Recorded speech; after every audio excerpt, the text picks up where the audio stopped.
बिस्मिल्लाहिर्रहमानिर्रहीम।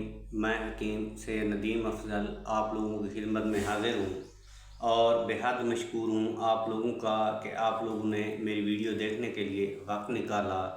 नाज़रीन, आज जो है मैं एलसी के तेल के फ़वाइद बताऊँगा और इसके इस्तेमालात बताऊँगा। एलसी के तेल के कौन कौन से फ़ायदे हैं और ये कहाँ कहाँ इस्तेमाल होती है।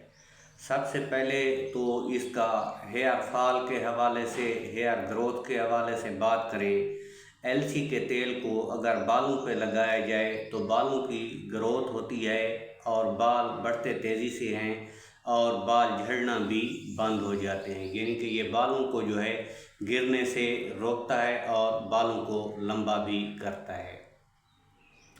और इसके दूसरे फ़ायदे की बात करते हैं तो दूसरा फ़ायदा जो है ये अमराज दिल के लिए जो है बेहतरीन मुफीद है।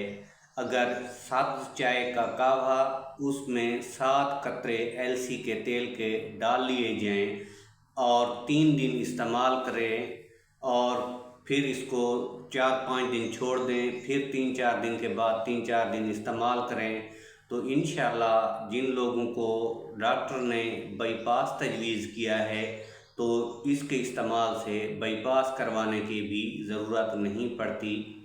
ये बारहा आजमाया हुआ नुस्खा है और मुजरब चीज़ है।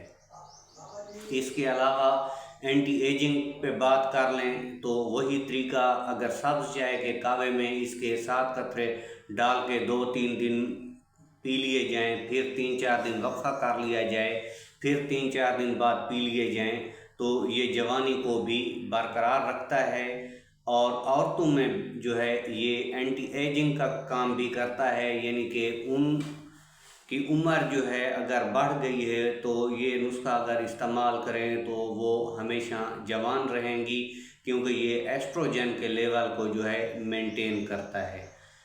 मर्दों में बाज़ औक़ात इसका ख़तरा हो सकता है क्योंकि इसमें एस्ट्रोजन पाए जाते हैं जो औरतों के हार्मोन्स हैं।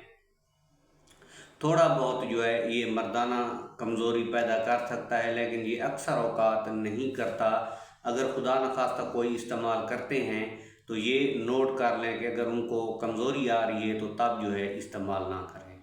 तो एक बार फिर बता दूं, ये बालों को बढ़ाता है, दिल की तकलीफ़ के लिए बेहतरीन है और ये एंटी एजिंग है। इसमें ओमेगा 3 फैटी एसिड पाए जाते हैं जो एंटी एजिंग के लिए जो है बेहतरीन एजेंट हैं और बहुत ज़्यादा ताकत देते हैं।